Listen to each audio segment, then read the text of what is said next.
जितना ज्यादा आप मातृभाषा का उपयोग करें अपने जीवन में और जितना ज्यादा मातृभाषा को बढ़ाएं और फैलाएं अपने जीवन में, उतना ही ये विदेशी भाषा कम होती जाएगी। भाषा का सबसे बड़ा तर्क है कि इसका जितना ज्यादा प्रयोग होगा उतना ज्यादा ये बढ़ती है और जितना कम प्रयोग होगा उतना ये घटती है।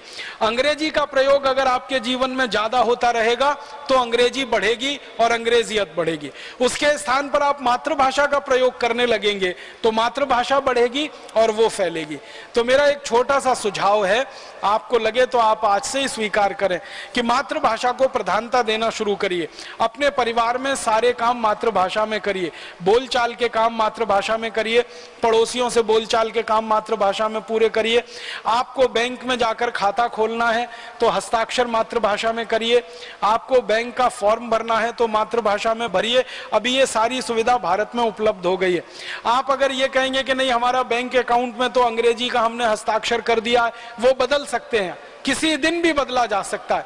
आप अपने बैंक में जाकर एक निवेदन पत्र देंगे कि मैं मेरे हस्ताक्षर का नमूना बदलना चाहता हूं, मैं मातृभाषा में हस्ताक्षर करना चाहता हूं, बैंक आपको उसकी अनुमति देगी और आप उसी दिन से अपने अभियान को शुरू कर देंगे। तो सबसे पहले अपने हस्ताक्षर बदलिए, अंग्रेजी से हटाकर उसको मातृभाषा में करिए। दूसरा काम, आप जब किसी को पत्र लिखते हैं तो मातृभाषा में लिखिए। आप जब पत्र के ऊपर पता लिखते हैं तो मातृभाषा में लिखिए। अगर संभव है दूसरे राज्य में पत्र लिख रहे हैं जो आपके राज्य के बाहर है तो राष्ट्रभाषा में लिखिए। राष्ट्रभाषा अपनी हिंदी है, हिंदी में पत्र पढ़ा जाता है और हर जगह भेजा जाता है और पहुंचाया जाता है। अपने राज्य से राज्य में पत्र लिखें तो पता लिखना, पत्र लिखना मातृभाषा में, अपने राज्य से बाहर राज्य वाले में पत्र लिखें तो पता लिखना और पत्र लिखना राष्ट्रभाषा में। यहां से शुरू करिए।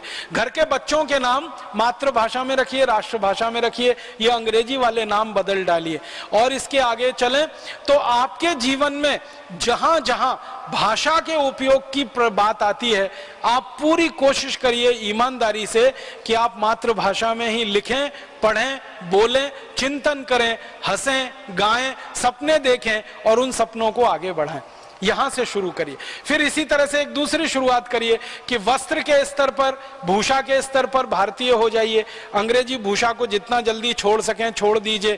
कोट है, पैंट है, टाई है, 3 पीस सूट है, ये आपकी जरूरत नहीं है। आप अपने भारतीय परिवेश में आ जाइए, भारतीय परिधान में आ जाइए, लुंगी में आ जाइए, धोती में आ जाइए, कुर्ता आ जाइए, पजामा आ जाइए। कुर्ता पजामा भी थोड़ा भारतीय, बहुत तो नहीं है, लेकिन फिर भी टी शर्ट, पैंट, जीन्स और वगैरह वगैरह उनसे तो थोड़ा ज्यादा ही भारतीय। तो भूषा के स्तर पर थोड़े भारतीय होने की कोशिश करिए। मोजे और जूते पहनना कम से कम कर दीजिए। कम से कम साल में 15-20 दिन जब बहुत ठंड पड़ती हो तभी पहनिए, बाकी दिन तो खुले हुए चप्पल ही आपके लिए सबसे ज्यादा अच्छे हैं। और चप्पलें खरीदिए तो विनम्रता पूर्वक उस व्यक्ति को पूछिए कि ये मरे हुए स्वाभाविक मृत्यु वाले जानवर से बनाया हुआ है, उसके चमड़े का है, या इसको काटकर बनाए गए जानवर के चमड़े का। अगर काटकर बनाए गए जानवर के चमड़े का है, कत्ल करके जानवर के चमड़े से वो बनाया गया, उसको छोड़ दीजिए। उससे अच्छा है जो स्वाभाविक मृत्यु से मरा है उसका पहने, रबर का पहने, लकड़ी का पहने, तो वो तो उपलब्ध ही है सब जगह। इसी तरह से और थोड़ा आगे बढ़ें। अपने बच्चों का जन्मदिन मनाएं तो अंग्रेजी तरीके से मत मनाइए। परम पूजनीय स्वामी जी ने कहा कि मोमबत्ती लगाना फिर उसको फूंक मार के बुझाना, अब बुझाना ही था तो जलाया क्यों उसको, वो तो बुझा ही हुआ था पहले से। और हमारे यहाँ तो जलता हुआ दीपक बुझाते हैं तो किसी की मृत्यु पे ही होता है, जन्मदिन के समय तो ये नहीं होता। तो ये मोमबत्ती जलाना फिर उसको बुझाना, इस पद्धति से जन्मदिन मत मनाइए। जन्मदिन मनाना है तो दीपक जलाइए, यज्ञ करिए, हवन करिए, ऐसे कुछ अच्छे काम करिए, पेड़ लगाइए, पर्यावरण को हरा भरा बनाइए।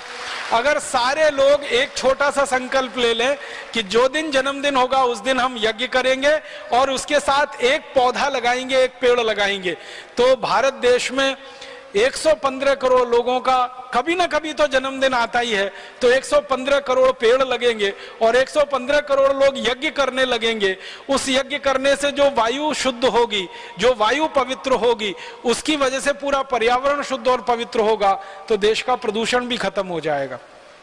तो तो यज्ञ करें, यज्ञ कराएं, पेड़ लगाएं और पेड़ लगवाएं, इस तरह से जन्मदिन मनाएं। विवाह अगर आपके घर में हो रहा है, परिवार में हो रहा है, तो माफ करिएगा, ध्यान रखिएगा, ये ब्रास बैंड तो नहीं ही आना चाहिए, क्योंकि अंग्रेजों ने इसको हमला करने के लिए उपयोग किया है। हम किसी पे हमला करने नहीं जा रहे हैं, हम किसी की बेटी को अपने घर में बहू बना के ला रहे हैं। तो आप इस पद्धति से विवाह मत करिए, जैसे ब्रास बैंड वाला। और रात के 12 बजे तो विवाह कभी भी मत करिए, दिन में विवाह करिए। सारे शुभ मुहूर्त दिन में भी होते हैं, विवाह के रात में ही नहीं होते हैं। इसी तरह से छोटी छोटी चीजें अपने जीवन में करना शुरू कर दें। भोजन के स्तर पर कभी भी विदेशी भोजन, pizza, burger, hot dog, cold dog, chowmein या तो डबल रोटी, पाव रोटी, बिस्किट आदि, इनका बंद करिए उपयोग। अपने देश के भोजन का, स्वदेशी भोजन का उपयोग करिए। तो भाषा के स्तर पर स्वदेशी, भोजन के स्तर पर स्वदेशी, गीत संगीत भजन के स्तर पर स्वदेशी जितना बन सके, लोक व्यवहार में जितने स्वदेशी हम हो सकें। हाय हेलो मत करिए, गुड मॉर्निंग गुड इवनिंग मत करिए। ये तो यूरोप और अमेरिका की समस्या है गुड मॉर्निंग, क्योंकि वहां कोई भी सुबह अच्छी होती नहीं, इसलिए वो गुड मॉर्निंग करते रहते हैं। वहां तो सूरज निकलता नहीं, 6 महीने तो सूरज दिखाई देता नहीं। जिस दिन गलती से सूरज दिखाई देता, गुड मॉर्निंग होती है। अभी हम सब लोग स्कॉटलैंड गए थे, तो हम बस से घूमने जाते थे, तो हमारे बस में घुमाने के लिए जो व्यक्ति नियुक्त किए गए थे, संयोग की ऐसी बात थी कि हम जिस दिन पहुंचे उसके अगले ही दिन सूरज निकल आया और खूब चमकता हुआ सूरज निकला। तो उन्होंने वहीं से अपनी बात शुरू की कि आप बहुत भाग्यशाली हैं कि आपको ये चमकता हुआ सूरज यहां लंदन में दिखाई दे रहा है। मतलब सूरज दिखाई नहीं देता, 6-6 महीने नहीं दिखाई देता, 8-8 महीने नहीं दिखाई देता। इसलिए हर आदमी एक दूसरे को इस बात की भावना प्रेषित करता है कि आपकी सुबह अच्छी हो, गुड मॉर्निंग, माने सूरज का दर्शन हो। भारत में तो every morning is good morning, यहां तो हर दिन सूरज निकलता है, करोड़ों साल से निकल रहा है, अगले करोड़ों साल तक निकलेगा। इसलिए यहां गुड मॉर्निंग की जरूरत नहीं है। हमारे यहाँ तो नमस्ते है, ओम है, शुभ प्रभात है, इतने अच्छे शब्द हैं। और वहां गुड इवनिंग और गुड नाइट भी इसलिए की जाती है, कोई नाइट अच्छी नहीं होती, पता नहीं किस रात को ठंडी हवाएं चल जाएं, किस रात को बर्फ गिर जाए, इसलिए गुड नाइट की बात करते हैं। यहां तो every night is good night. तो हर सुबह अच्छी है, हर शाम अच्छी है। तो आप ये गुड मॉर्निंग गुड इवनिंग के चक्कर में मत फंसिए, अंग्रेजों की नकल मत करिए। और ये हाय हेलो तो बहुत ही खराब है। हम तो हाय हाय करके छाती तब पीटते हैं जब कोई मरता है हमारे घर में। यहाँ एक दूसरे को अगर अभिवादन कर रहे हैं तो हाय, वो हाय हाय, मैंने पता नहीं उसका कौन मर गया, हमारा कौन मर गया। ये हाय हाय मत करिए, हेलो मत करिए। अपने पास बहुत अच्छा, बहुत सुंदर शब्द है ओम, उसका उच्चारण करिए। फोन पर भी वही बोलिए और मिलते हैं तो आपस में वही बोलिए। तो अपने जीवन से शुरू करिए। आपके जीवन से जब ये छोटी छोटी चीजें शुरू हो जाएंगी और सामने वाला उनको देखेगा तो प्रभावित होगा, फिर वो भी आपके जैसा ही बनेगा। जैसे ही वो आपके जैसा बनना शुरू होगा, वो भी भारत स्वाभिमान में जुड़ता जाएगा। तो आप प्रत्यक्ष रूप से करोड़ों लोगों को भारत स्वाभिमान से जोड़ सकते हैं, परोक्ष रूप से भी करोड़ों लोगों को भारत स्वाभिमान से जोड़ सकते हैं। आपके आचरण से किया हुआ एक काम, श्रद्धेय आचार्य जी बार बार एक बात कहते हैं कि हम अगर एक काम करें वो लाखों शब्दों से बड़ा होता है। तो हमारे आचरण में एक चीज हमने उतारी और सामने वाले को वो दिखाई दी, तो हमारे लाखों शब्दों पर वो भारी पड़ेगा। एक छोटा सा काम जो आचरण में उतार कर हम करेंगे।